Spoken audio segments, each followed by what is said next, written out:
Stage open. Try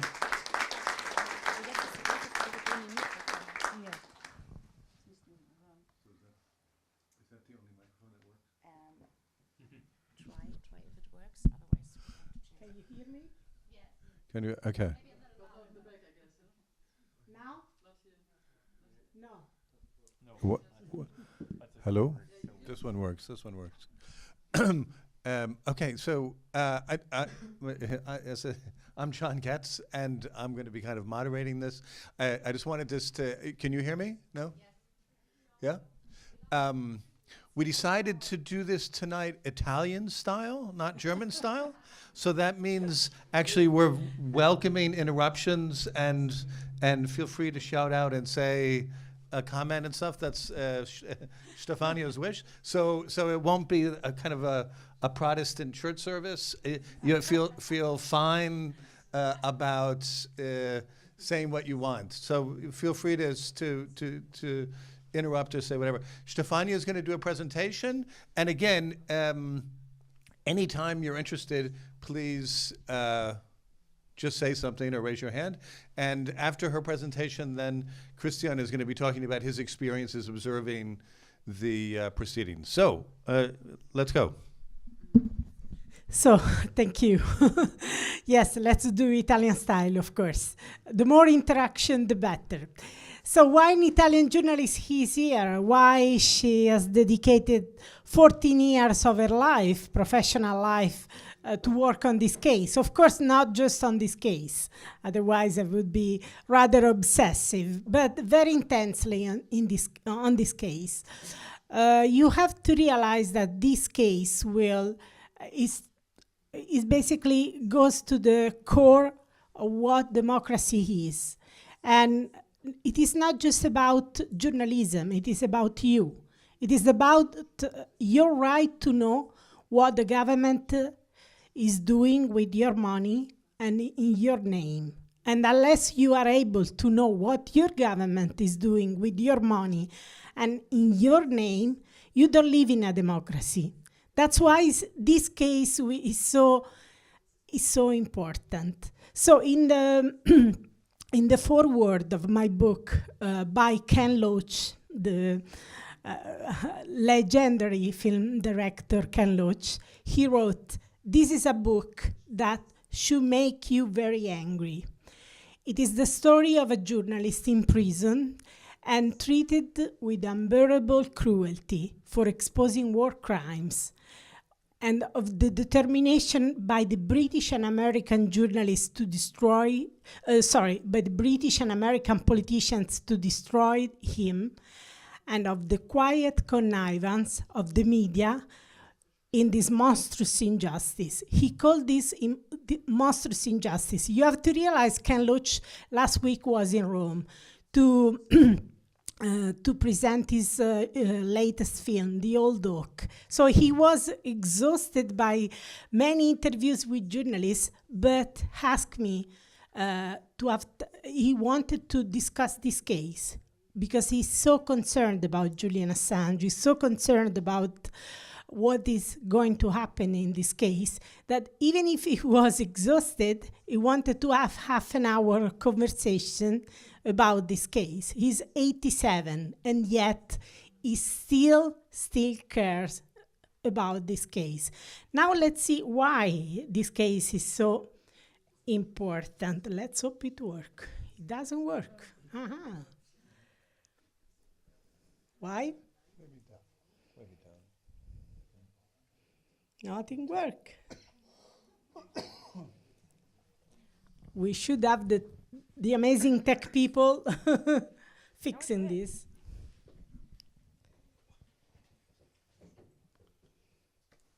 No, it's not the mic, it's a computer. It's the computer. Oh, it doesn't work. It doesn't work at all.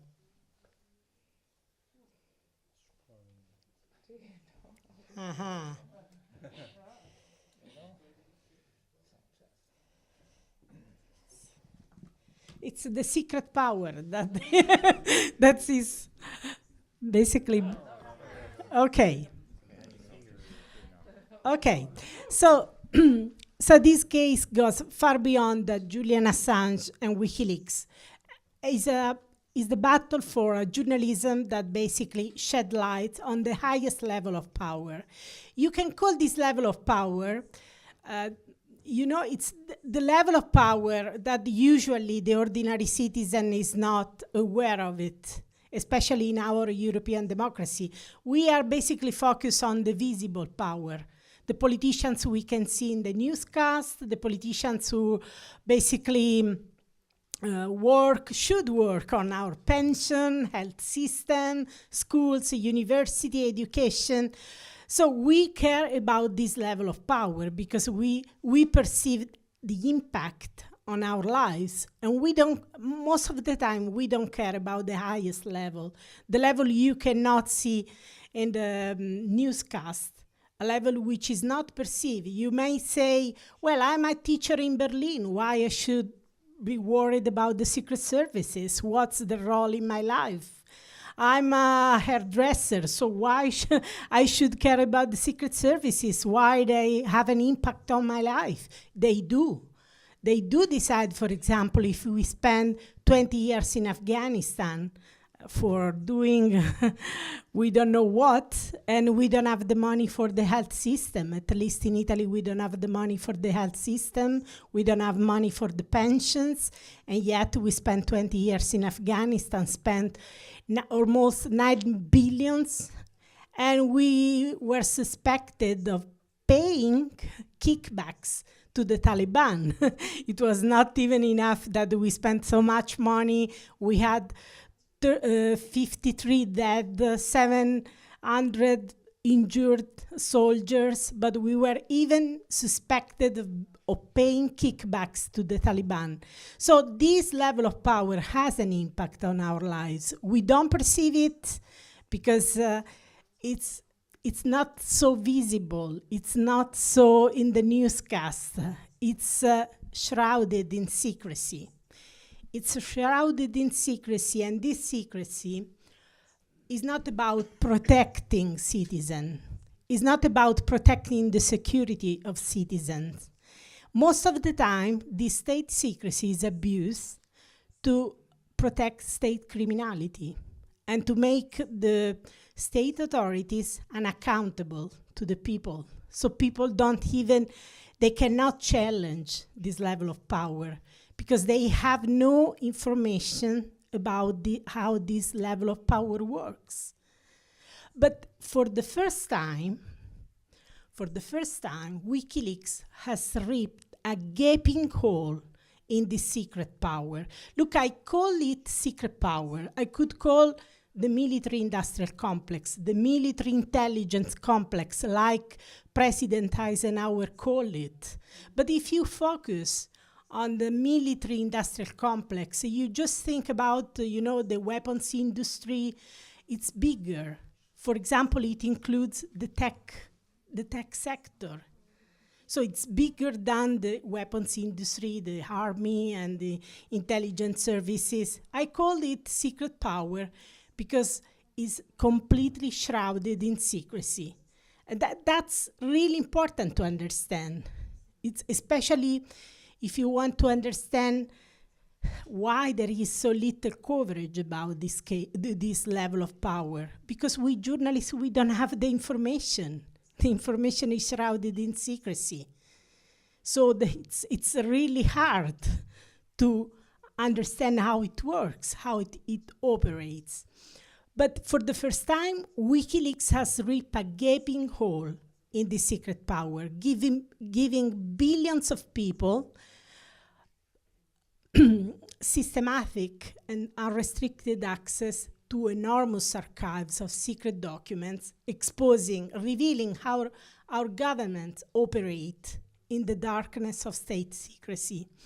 So when they prepare wars, they commit war crimes, tortures, and so on. It is exclusively for this work that Julian Assange has never again known freedom, exclusively for this. And it is only a matter of a few months, unfortunately.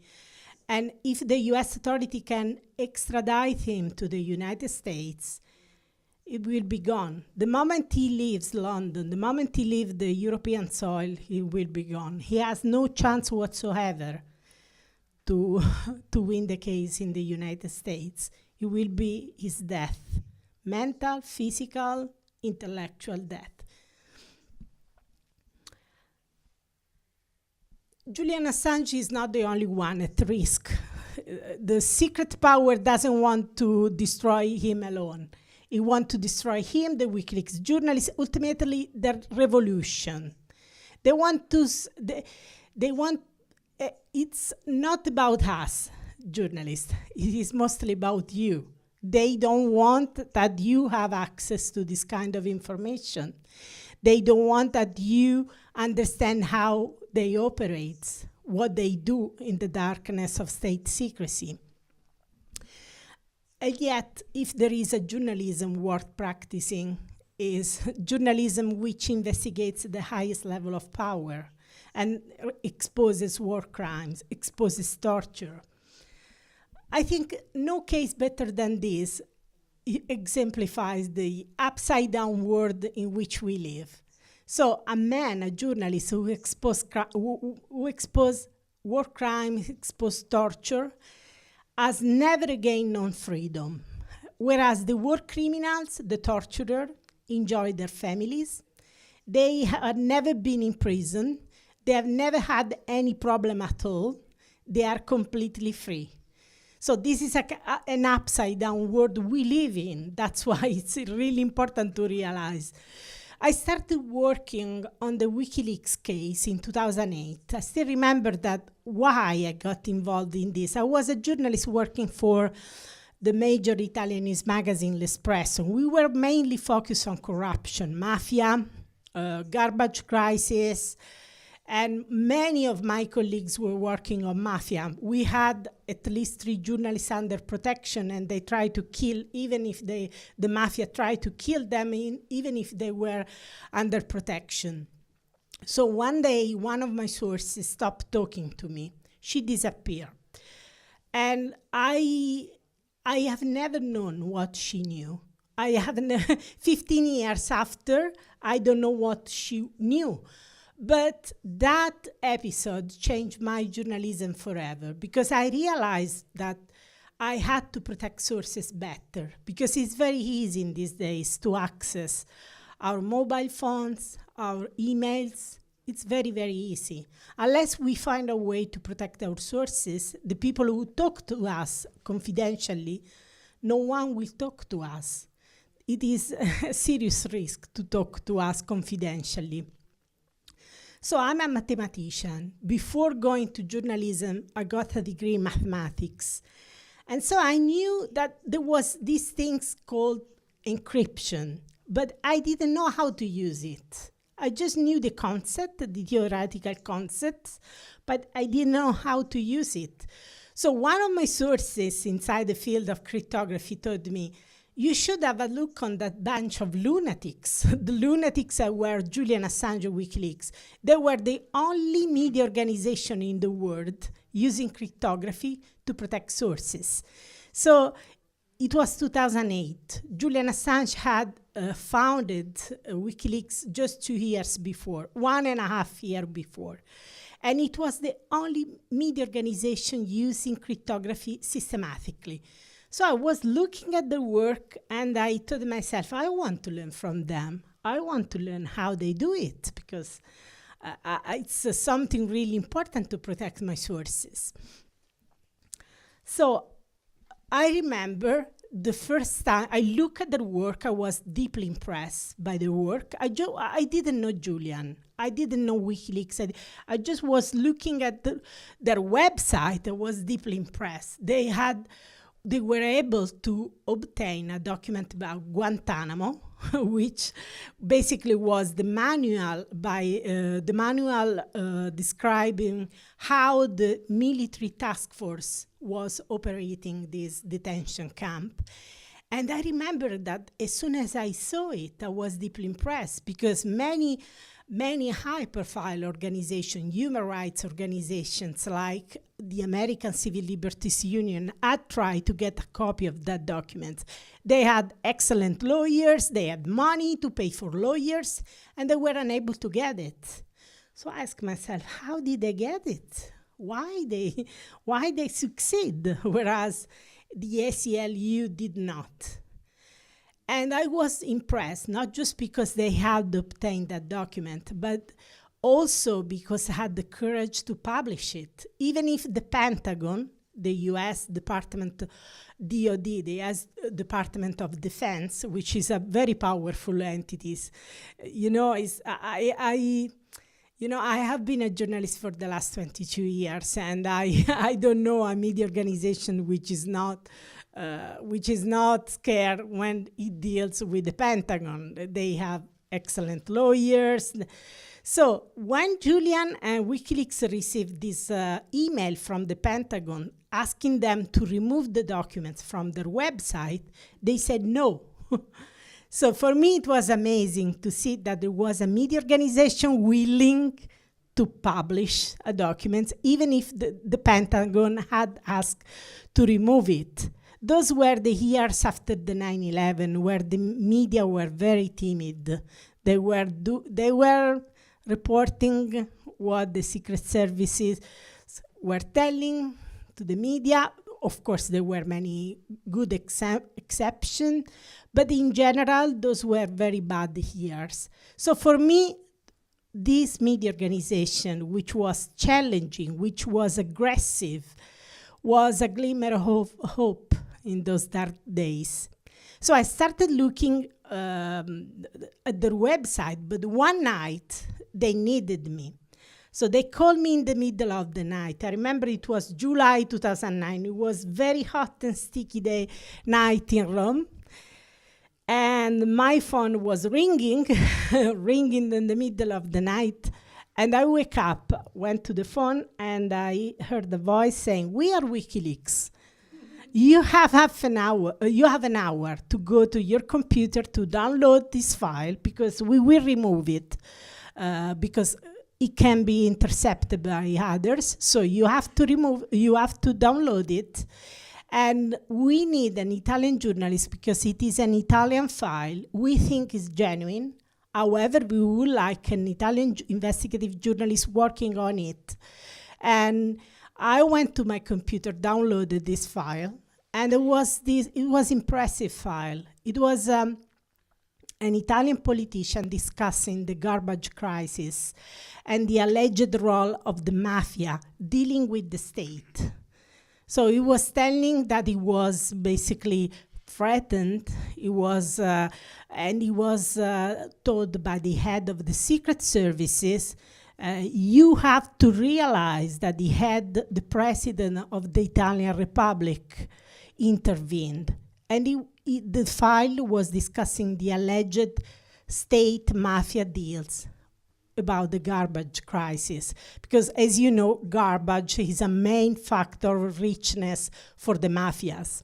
So I work on that file, I verified the file, and I published in my newspaper, L'Espresso, and they published the file on their website. It was the first time that we work on this partnership, let's say.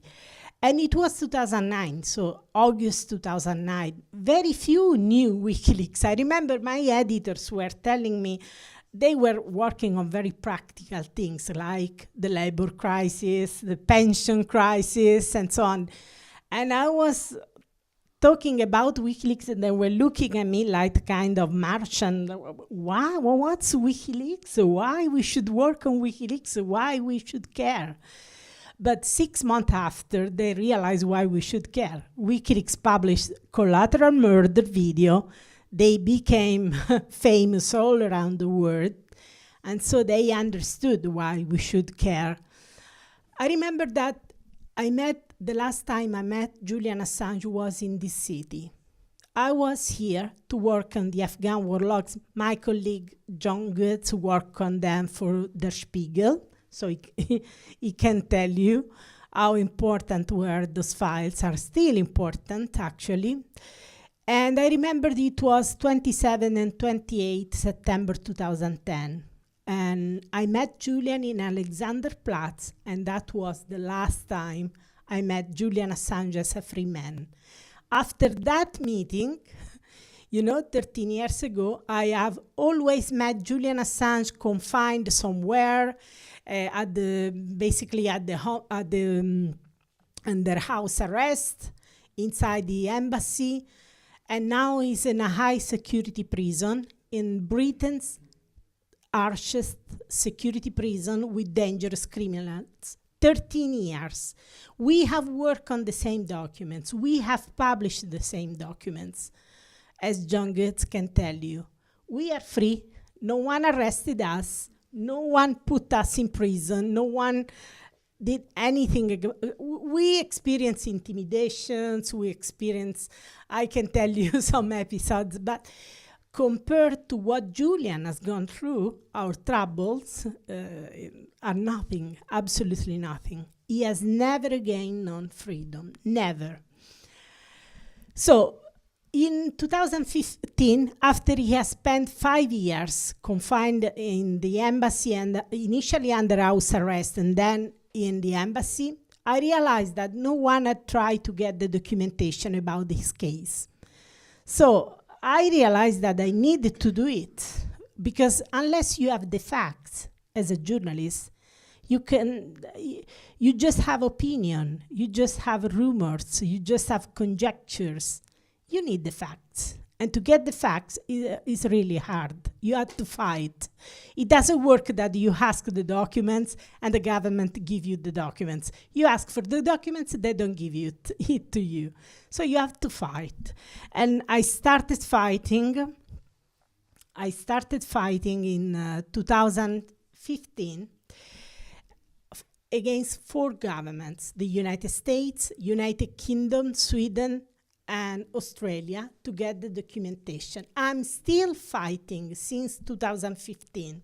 I had to establish a team of lawyers representing me to try to get the documentation.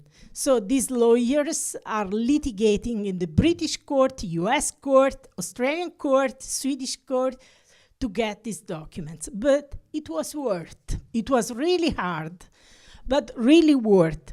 This is a key document I obtained in Sweden. If you ask me, I still don't know why they released me these documents. Maybe they thought, she's an Italian journalist, who cares? She writes in Italian, who cares? Or maybe someone inside the Swedish government had seen something wrong with Julian Assange when he ended up in this investigation for rape, for alleged rape. Maybe someone inside the Swedish prosecution authority had understood that there was something wrong, because Julian has been kept under investigation for rape for 9 years without any charge, without any decision to charge him for rape or for dropping the investigation. So everything was paralyzed. I remember there was an Italian prosecutor. We have excellent prosecutors. They are well trained with mafia, to fight mafia. So this Italian prosecutor told me, so why this case doesn't make any progress? Why there is such a legal paralysis, he asked me.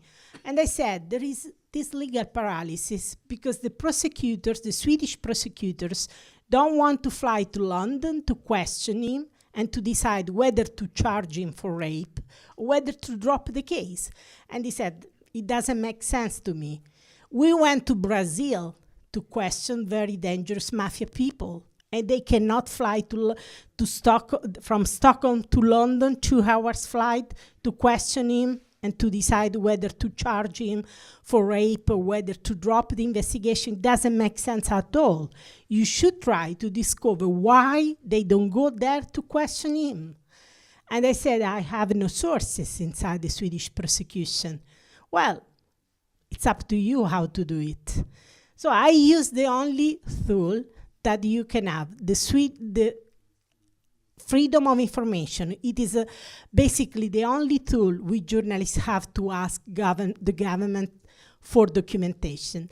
And they immediately released me 226 pages of documents. And these documents is the key.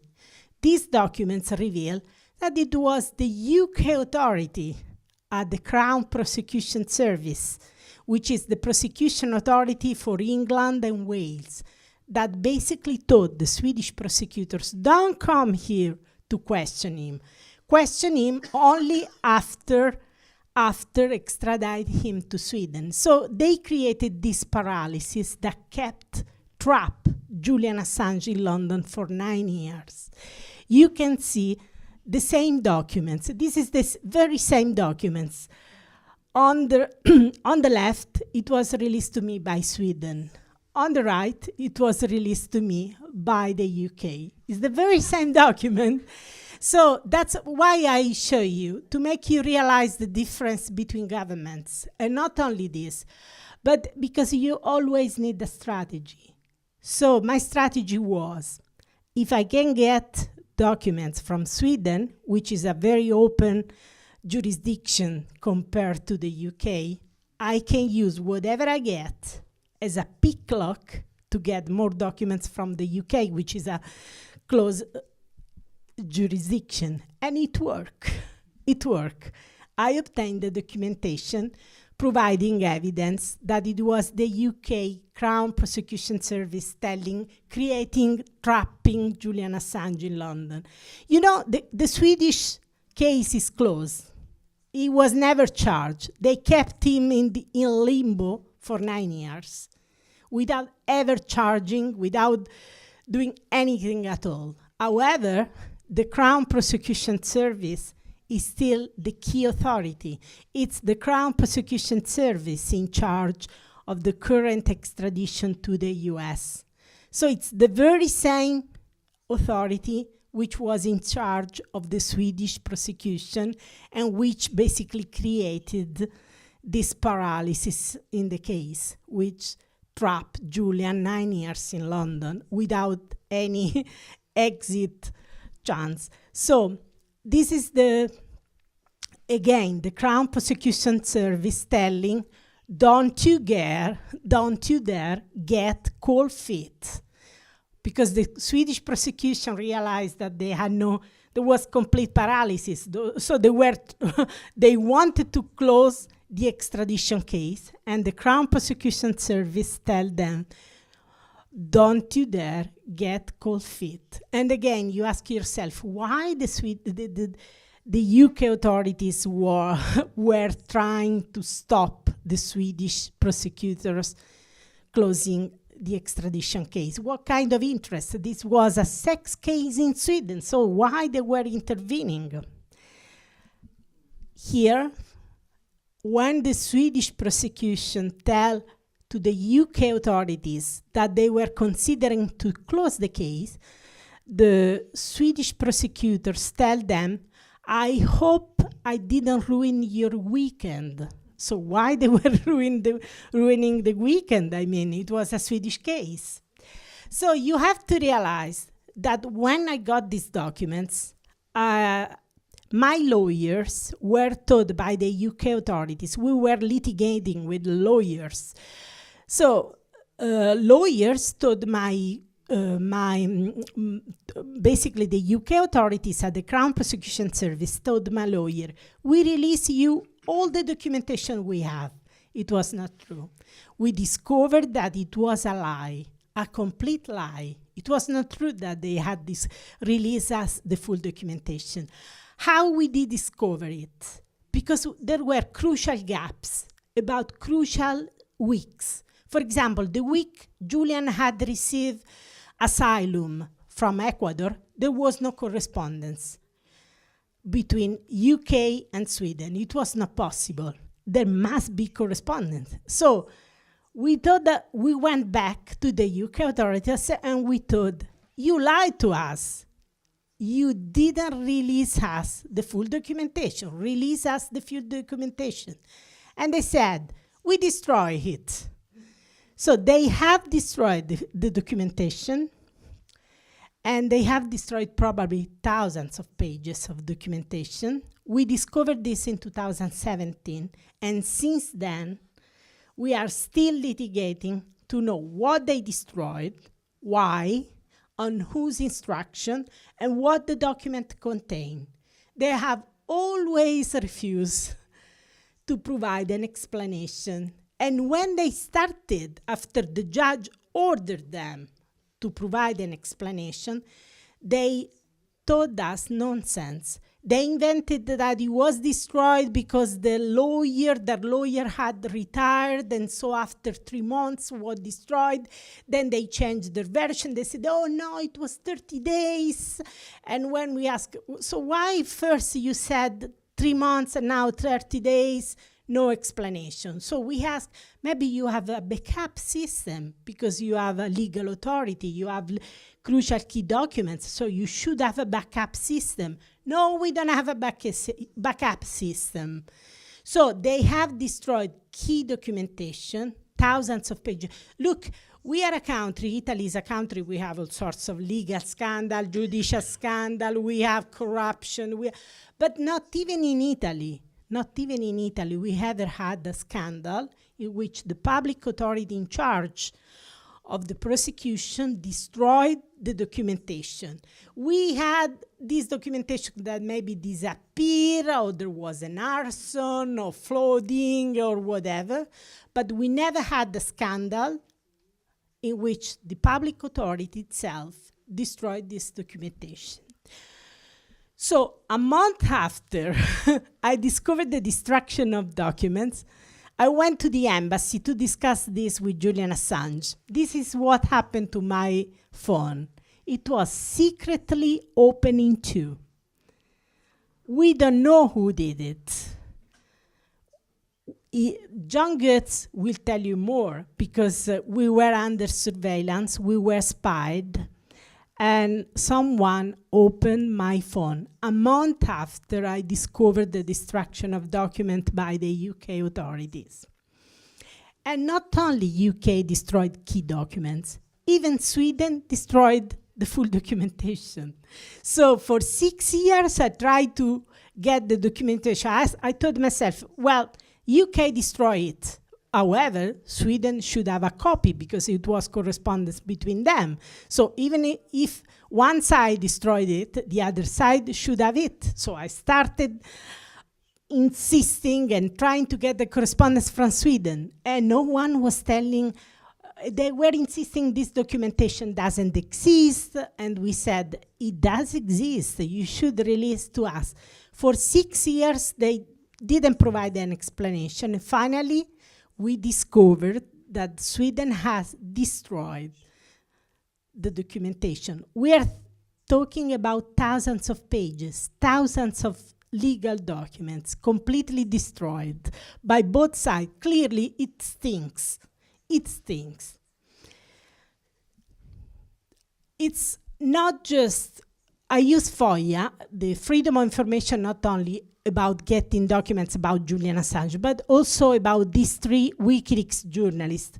Christine Raffson, who is the current editor-in-chief, Sarah Harrison, who is a former WikiLeaks journalist. She went to Hong Kong to help Edward Snowden to get asylum, and Joseph Farrell. In this case, the UK authorities tried to get rid of me. They said, you are an Italian, you cannot come here to litigate to get the documentation. I said, well, I'm here since 2015. You realize now that I cannot litigate. And so they tried to push me out. We litigate my right to litigate, £4,000, just to know that I had the right to litigate in UK. They didn't release any document about them, but we discovered key information even if they didn't give us any documents. For example, we discovered the role of the Scotland Yard Counter-Terrorism Center in investigating these 3 journalists. So even if they acknowledge that they are journalists, they still use anti-terrorism laws in order to investigate them secretly, which is the most relevant and concerning things. So you have to realize that in US, I'm also trying to get this documentation, and the legal fees have reached $100,000. They are trying to deny me the release of this documentation. Why? What they have to hide? If it was normal documentation, ordinary correspondence, they would have released it. Clearly, these documents contain evidence that they have gone after Julian Assange from the very beginning. Now, of course, he's in prison. But from the very beginning, they were determined to crush him just for exposing these war crimes, just for exposing this state criminality. But there is no democracy without the right to know. There is no democracy, absolutely. So the most important way, when I have this public debate, they ask me, people ask me, what do you think is the single most important thing to change our society? I tell them to create a safe environment for people who expose crimes. You have to be free to expose crimes. You have to be free to expose what is wrong in our society if we want to change our society. So we need whistleblowers who expose state criminality, who expose war crimes, and we need to build a safe environment for them. And that's why we absolutely have to win this case about Julian Assange. Because we want to live in a society in which you are free to expose war crimes without going to prison, without living in exile like Edward Snowden, without spending your life in prison. Even if Julian will come out safe and free from the prison, they took the best years of his life. And no one will get them back to him. They took the best years of his life. This is unacceptable. You don't have to pay a price. Yes, please. And Edward Snowden is speaking up for Julian right now. And where is he living? He lives in Russia. Exactly. So even if Julian comes out, he's not safe. Absolutely. So how do we keep him safe if we can get him out? I think I will ask John, but I think to keep him safe, there is only one thing. You know, the law is not a way to keep them safe. You know, the law is not. You know, even if in country, let me tell you, my country has excellent prosecutors. We nailed the CIA. They rendition a person in Milan in the middle of the day, like under Pinochet. And our prosecutor nailed the CIA agents, and they basically got a final sentence. We were the only country in the world to do it. But they never spent a day in prison. Why? Because this power is unaccountable to anyone. You cannot defeat it. You cannot defeat it using law. They are unaccountable. You know, maybe you can get a sentence. In our case, we did it. But they don't go to prison. They are above the law. You can say whatever you want, but they are above the law. You know? So what's the only shield we have is the public pressure.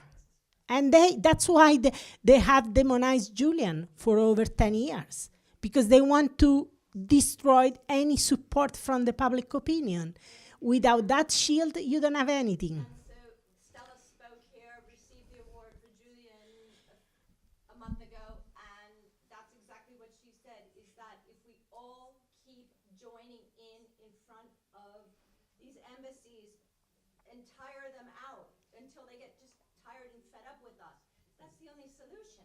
Absolutely, I agree. I think our colleague John Goetz can add something about this. No. Yeah, what I want to say is that I want to live in a society in which you can reveal war crime and be safe. And you don't have to pay such a high price. You don't have to spend your life in prison. You don't have to commit suicide 3 times like Chelsea Manning, the source of WikiLeaks for the documents about the US wars, has done. She tried to commit suicide 3 times. You don't have to live in exile like Edward Snowden. It's a scandal that if you expose the crimes of your state, you have to live in exile. I don't want to live in exile. I don't want to go to Russia. I want to stay in my country to be safe and to expose this criminality. Because this is what democracy is. In a dictatorship, you cannot do it. They kill you.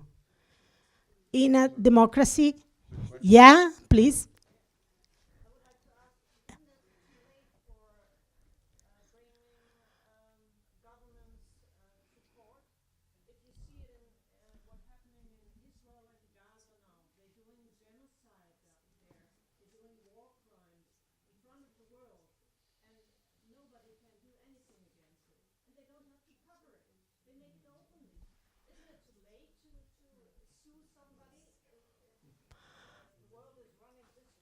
I don't think it is. We absolutely have to make them answerable to the law. They have to be accountable. Absolutely. That's why we fight. We absolutely want to win this case.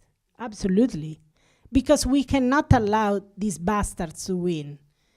We cannot allow these people who commit war crimes to win this case. They absolutely want to win it, to send a message to everyone, so that we shut up, we stop, we are scared, we don't expose war crimes, you don't leak, if you see something, you don't say anything, and we journalists report on it.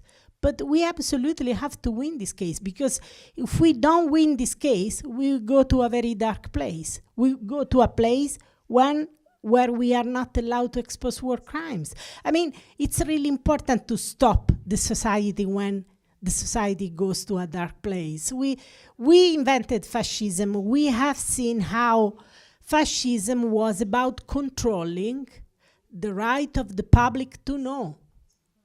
Yes, please?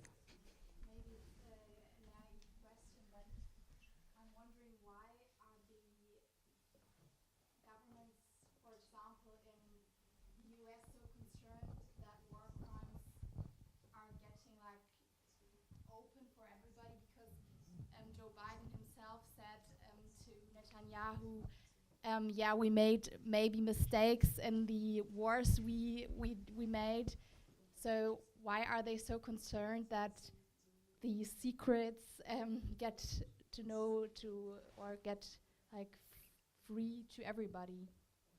Well, they are concerned because this secrecy is a key feature of this power. So the moment you expose it, the moment you fight this secrecy, you expose their dirty secrets, they are in serious crisis. Otherwise, they wouldn't spend 13 years going after Julian Assange. You know, if they didn't perceive it as a threat, he and WikiLeaks and the revolution, not just he as a person, but the revolution as a threat, they wouldn't do it. But they have spent so much energy and time, 13 years. It means that they are terrified about this revolution. Please? Yeah, I think I need to use this. Yeah. So I'm going to ask Christian a couple questions. So Christian, you were one of the people that had the responsibility or whatever the job of actually observing the trial in London. And I'm just curious if you can kind of, give the audience a sense of what was your sense of the trial and the proceedings.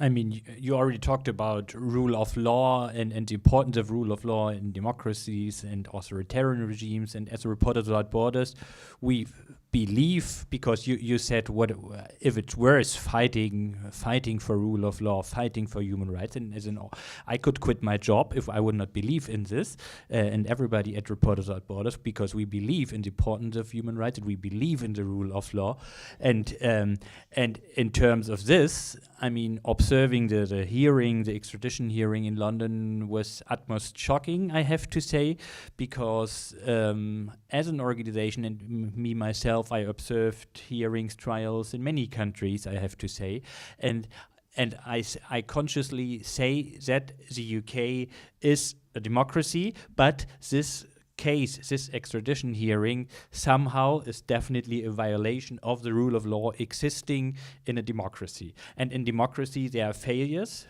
and I think this one we cannot accept. As in Germany, there are failures in rule of law, and why it was so shocking, because rule of law and justice needs publicness, and I really have to say, and this is not cynical, and I don't want to, and I'm definitely not a friend of the Turkish regime and the Erdogan regime, but I really have to say, I really observed many trials, many hearings in Turkey where it was much easier to observe this hearing than the Assange hearing in London, I have to say, to explain you practically why this matters.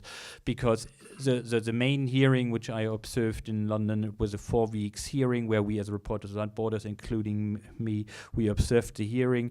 It was during the midst of COVID. Of course, there have been COVID measures, I have to accept. But normally at any hearing in any justice system, you can register as an observer, as a human rights NGO observer, and the Reporters Without Borders, we are human rights NGO, and then it's really easy to get a seat.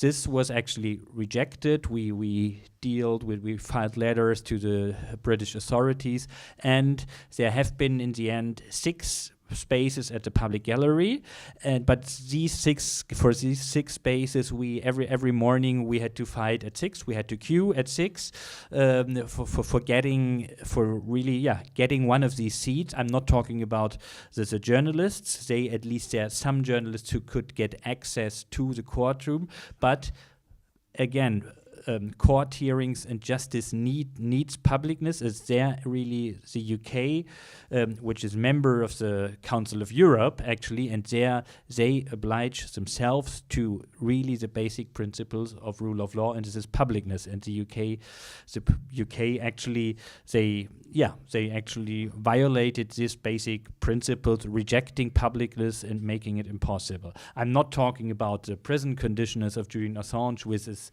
of course, shocking, which is violating, but actually it is so shocking, the whole conditions of the hearing, because in the end we are talking, unfortunately, democracy is not currently something which is on the rise globally, we have to say.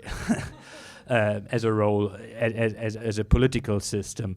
But I really believe in democracy, and I believe in rule of law, and that's why we really have to fight, actually, for not making it the dictators so easy to attack, actually, us as democracies if we have contradictions and if we have double standards.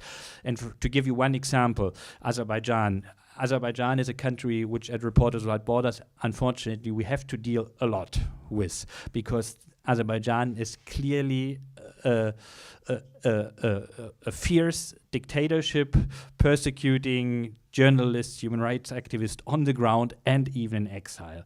And I think there's really no doubt about it, comparing to Germany, comparing to the UK, and even compared to the US. Yeah,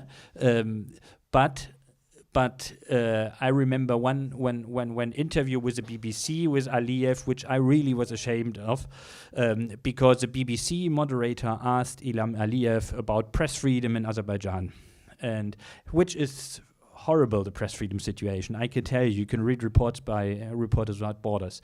And Ilham Aliyev confronted the moderator, the BBC moderator, with the question. Actually, he rejected the question, talking about asking him about press freedom in Azerbaijan.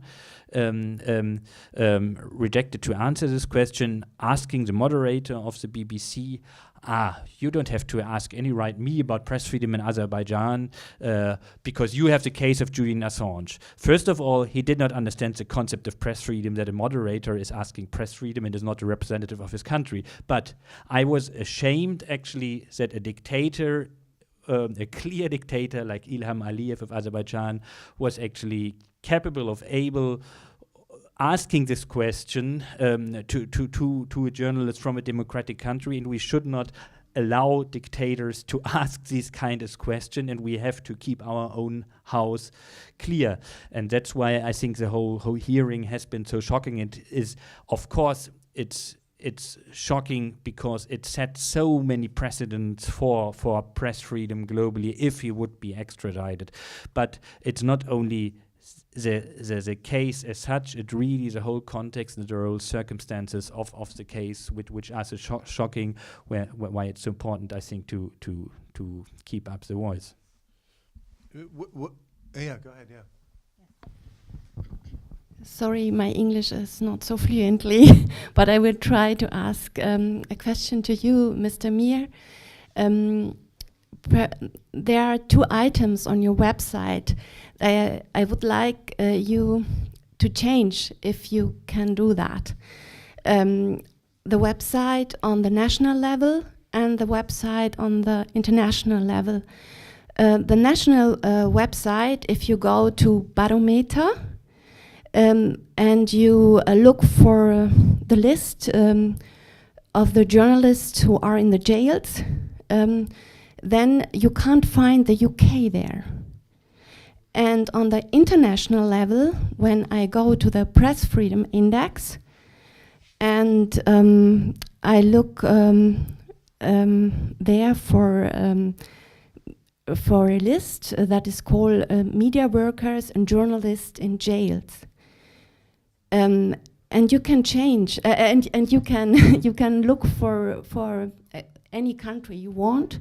And obviously, I have decided to check the UK, and there was the number 0 media workers and 0 journalists are in jail in the UK. Please change it, because the public is the only thing that protects Julian Assange. You've said it. Thank you. Well, it's an interesting question about journalism organizations have taken quite a long time to get behind Julian Assange. Germany's been different, better than other countries, especially better than the US and better than the UK. But also Reporters Without Borders has had quite a history in coming to the position you have now. How did that happen? I mean, we defend Julian Assange as a publisher of WikiLeaks, and we defend this publicly, but not even this. I mean, we do lots of advocacy behind the doors, behind the scenes, because we are a watchdog organization, and we really raise the case at high level with political actors. And so this is, first of all, maybe that you get an impression what we do. It's not only being on the street, not only observing the hearing, but really raising it with ministers, writing letters, both public and non-public letters. So yes, we had a discussion with as an organization, RSF. I would have to say I was not in the organization at that time. I have to say about protection of sources with WikiLeaks. Maybe I think. Yes, there have been some discussions, I think, in the past between RSF and WikiLeaks, I really can say, but I think today, and I think it's important not to take. I think it's important to talk about today. And today, I think Reporters Without Borders, we are defending Julian Assange. I would say really, really at the front. We have been the only organization observing the whole hearing, and we're raising it at the case at so many hearings. And I think this is what matters now. And yes, there has been within the journalistic community, there has been a discussion actually about actually the importance of WikiLeaks for journalism and whether publishing documents is journalism or not. And I would myself clearly say this is, of course, doing journalism. And you, John, you in your testimony during your case, you explained it very clearly, why actually publishing sources and redacting and editing sources actually is journalistic work. And I think that's what we at Reporters Without Borders believe, and that's why actually we defend Julian Assange now being there under the risk of being extradited. But second thing is why actually the journalistic community, as many citizens, I think maybe, and even many political observers maybe had some issues. One really has to say is because, I mean, Niels Melzer, who maybe many people of you know, actually he explained it very good in his book. I mean, we all know about US disinformation, I would say, on some cases, and I think this disinformation on many aspects, I would say, was quite successful, yeah? And so I would say journalists, as many other people, as many actors in the political field, maybe to some extent, actually, they were impacted by some disinformation, I would say, and which I think Nils Melzer very, very clearly elaborated in his book. And if you don't know this book, I think it's really worth reading. He was a former UN special rapporteur, now working for the Red Cross again. So I think I have the impression that the journalistic community, the journalism organization, and this is what you have been particular asking me, I think the journalism organization, I think there is no doubt about the importance of Julian Assange's case for press freedom, either be it Committee to Protect Journalists, being a Reporters Without Borders, being the main journalism labor unions. I think it took a while for many organizations, but I think now, at least on the organized level, I would say, of organizations, I think no organization really has any doubts. I'm not talking about the fact that there are still, whenever I comment on the case publicly, I still receive requests by journalists asking us, even supporters of our own organization, why do you defend Julian Assange? And then I try to explain, but I mean, on the organizational level,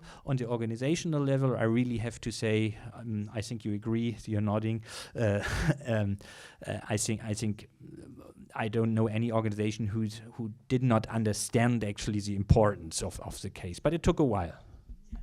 We have one more question. All right. Yes. Excuse me. I just wanted to follow up on the question she asked, and since I'm the journalist, I fact-checked, and I did see that there is 0 people, like, basically in jail in the UK. I mean, journalists. And the reason I'm asking the question is not because I'm trying to put you on the spot. The reason I'm asking the question now is because I know that's been a whole discussion whether we should be considering that Julian is a journalist or not, and the implication it has. And I know that Stefania talked about this as well, and I know that's been something that's been discussed a lot. And I guess maybe that's the reason why your organization, RSF, doesn't mention at least one, journalist. We mentioned Julian Assange many times on our website. No, but on the website. No, let yes, me explain it. Yes. Let me explain you. We mentioned him many times on our website. We mentioned him in our annual roundup as one of the people persecuted for doing journalism. But indeed, you're right. He's not on in our barometer. That is actually a discussion in the organization, and I will take this as a feedback again with me back, I can tell you, and yeah. So did you want to say? Yes, one of the reasons why I spent so much time working on the book is precisely to document how it works, this demonization campaign has worked. So initially it was about putting lives at risk, and you see that after 13 years there is not a single death, there is not a single person who was injured as a result of these publications. Then it was about the rape, and he was never charged for rape. Then it was about Russia, and we have seen what Russia has done for him, nothing. Then it was about Trump, and we have seen what Trump has done. He has charged him. So all these demonization campaigns have worked so well that for a decade he had no basically support. He was treated as a rapist, as a person, as a reckless publisher for putting lives at risk, and it worked tremendously. So that's why I have dedicated 2.5 years documenting everything in my book so that people cannot say it's not real. And no one has tried to file a libel case because everything is documented thanks to official documents, documents released to me by the UK authorities, US authorities, Swedish authorities, so they cannot say it's not real. And that's why it's so important. Unless you have the facts, you cannot win a case. Unless you have the facts. If you don't have the facts, you just have rumors, you just have opinions. You need the facts. And to get the facts is really hard. You have to work hard to get the facts. And once you have the facts, you have to work hard to educate the public.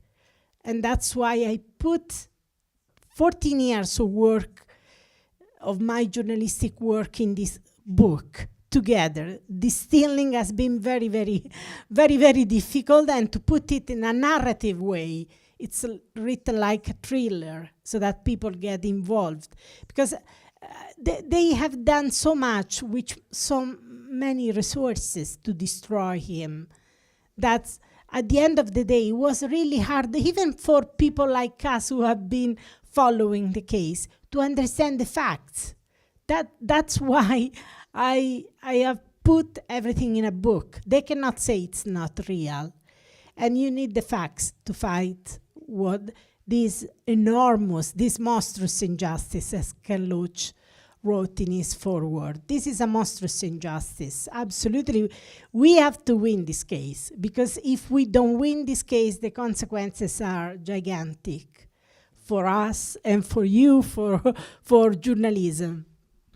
I just wanted to give an example of a myth that's really, just a little background about myself is that I was the person at Der Spiegel that worked with Assange directly back in 2010. There was a group of us, and I went over to London and met him in the absolute beginning days of that whole thing at the Guardian offices. And I have a situation now that's really interesting to me when I talk to my colleagues, right? When I talk to people that I work with, including, people I work with closely. And that is, there is a very widespread belief that what WikiLeaks did back then was dump everything online, right? This word dump. And my guess is probably half the people in this room are under the impression that what WikiLeaks' model was to throw everything online and not do any editing about the material. I'm sure that that's probably the general sense of what they did.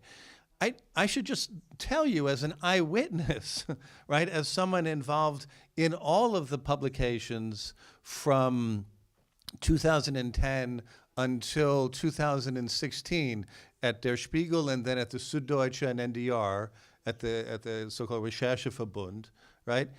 WikiLeaks did a very systematic editing of all of their releases. In fact, with the Iraq war logs, for example, their editing was more complete than that of the Pentagon.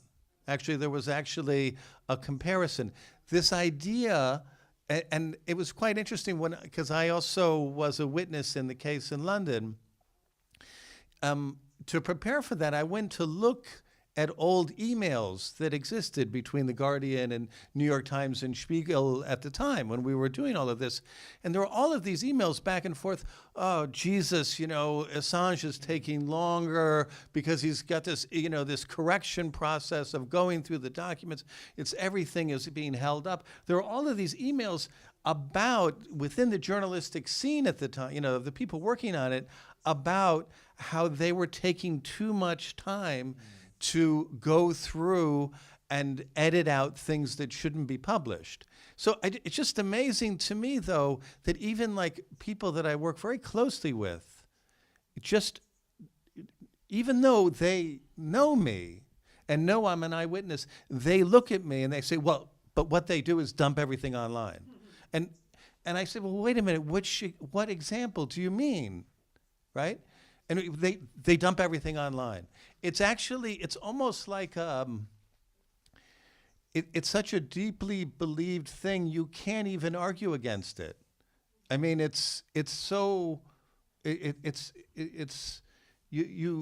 can say, well, hey, no, I was there, I saw this. it doesn't work. It doesn't change. Anyway, sorry to blab on. Yep. You've been waiting, yeah. Thank you. No, that's perfect. And I want to go back to what Stefania said about us keep fighting. So I have one question. It's a yes or no question. So along with tweeting on X now to, where is it? 10 minutes. Okay, I don't care. I project. So if we are to do something, sorry, to about fighting, then on X, formerly Twitter, we can tweet Sunak, Albo, Portas. My question is yes or no, should we, including, drop the charges to Sweden as well? Because this is, we've been storming on X now, just constantly, free Assange, free Assange, free Assange now, whatever. I think this is helpful. Is this something we should add, focusing towards Sweden as well? Be like, hey, drop the charges, are they still involved? Well, actually, Sweden is completely removing. I was in Sweden. Yes, I was in Sweden to debate the book. It was very interesting because there were journalists, there was the state TV, but the reporting was so little. And they said, we will ask why they destroyed the documents. The Swedish journalist told me, we will help you. We will try to discover why they destroyed the documents. I never heard of them. It's they don't want to touch the case. It's gone. They want to remove the case from the public, scene. So I'm not sure Sweden will help. What I think it helps, look at my country. We have Naples, which gave Julian, the city of Naples. We are fighting for that here. We have filed for that too. Yeah. So I think that's really important because the UK and US authorities have done so much to destroy his reputation that they want to make him radioactive. No one wants to be associated with Julian Assange. But now we have so many cities which are basically awarding him the honorary citizenship. So they cannot ignore this. So I think this is something helpful. It's not just symbolic, They have tried to make him a pariah, or something untouchable, Yes, please. I have a question for Kristen. Why do you think that the Green leadership of the government right now, who during the campaign said that they would do something for Assange, right? I mean, you've probably seen these videos, right, that they were asked about this. Why is it, do you think, that they haven't done anything? Well, first of all, it's not only the Greens in the government. We have three parties in government, and even the Social Democratic Chancellor. We asked him to raise the case, and so it's totally fair to talk about the Greens. But I think we should not forget that there's two more other parties in the government, and a chancellor from another party. But I think that's an interesting thing. Once parties being in an opposition turn to government, somehow bureaucracy, strong bureaucracy starts to work, and within the administrations of German government, as with other governments all over the world, somehow there is, they are just annoyed, I would say. The whole Foreign Office is annoyed still about, I would say, if you talk to diplomats there, about the cables of WikiLeaks. Because actually these publications revealing actually how diplomacy works all over the world. And I think this was journalistically, of course, relevant because we learned a lot about how diplomacy works. But I think the whole diplomatic apparatus of here, both in Germany and the US, is just... yeah, they are annoyed, and I think this is actually bureaucracy. Bureaucracy works, and I think actually the ministers they somehow, and you asked specifically now for the Green Party, for the German Foreign Minister Annalena Baerbock. She, of course, for other reasons, I think they want to have a close transatlantic relationship, and they have the fear actually that talking publicly and being more outspoken spoken about the case of Julian Assange would risk actually the good transatlantic relationship. And we tell them, of course, and we not tell this publicly, but even behind the doors in our advocacy meetings, we tell them, I think your credibility is even higher if you talk about even with friends critically. And I think this is to some extent something which, to give you one example, the US, the United States, publishes, like Germany, every year a human rights report about situations, human rights situations all over the world. And as does Germany as well. Germany publishes a human rights report about the situation of human rights in other countries. This year it has been published in April or so. And the German government somehow has the attitude not to criticize friends, not EU countries, not the US.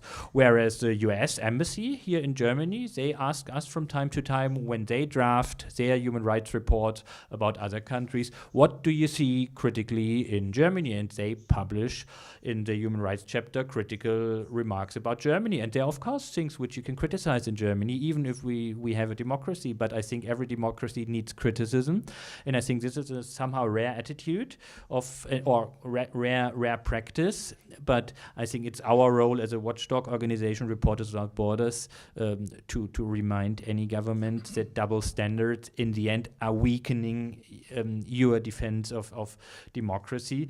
But I think it's not only the foreign minister, it's the chancellor and several parties. We have a comment, yeah.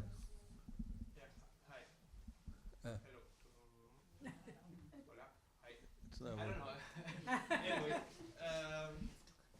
I was going to ask you about the role of Ecuador in all this situation. I feel it was Lenin Moreno at the time. He made a public statement that was widely publicized in the whole South America. I come from down there, and it wasn't the same line. Like Julian was crazy man. He was going around naked, and he was like a dirty guy and whatsoever. It was just completely BS, but that's what it stayed down there, right? And then there's this case of the Spanish company putting all the stuff, like Ecuador didn't know anything. I don't know if you could elaborate a bit more on that, because it's also about the power exerted by the US, the UK, like big economies against a smaller country. On this line, there's also this, you remember this incident with Evo Morales, president of Bolivia, and he was grounded because they thought that he had Edward Snowden on the plane. And that was super disrespectful. I won't go into details, but I would like to, if you guys could elaborate a bit more on that, on those lines. Yes. Okay, it's 9:30, so we're gonna kind of shut things down. You want something about the Morales flight, or about the? More about the role of Ecuador on all this. I think you're probably better. You should. Me? Yeah. Okay. So Ecuador at the beginning upset Ecuador under Rafael Correa at the beginning upset the UK and the US government because it dared to give asylum to Julian Assange. And you can imagine a small country upsetting these big powers. How you dare to challenge us? We are we are the UK, we are the US, we control the world, and you dare to give asylum to him. They were upset. They were absolutely upset. But at the same time, Correa stick to his, it really, he has protected Julian for 8 years at the end of the day. There were problems, it was far from ideal situation, but Correa protected him. So it was when Correa left that the Lenin Moreno was clearly didn't want to upset the US, didn't want to, he didn't understand what Julian was doing, what WikiLeaks was doing. He didn't care, he didn't have any you know, it was really scary to realize that he had no longer protection. We went to the embassy to visit Julian, and we realized it was a hostile place. Before, during Korea, it was like going to a kind of place where we were welcome, where you realize that it was suffering, and it was really sad to realize how he was suffering. I remember one day I brought some lemons in the embassy, and I explained Julian that those lemons were coming from the Amalfi Coast.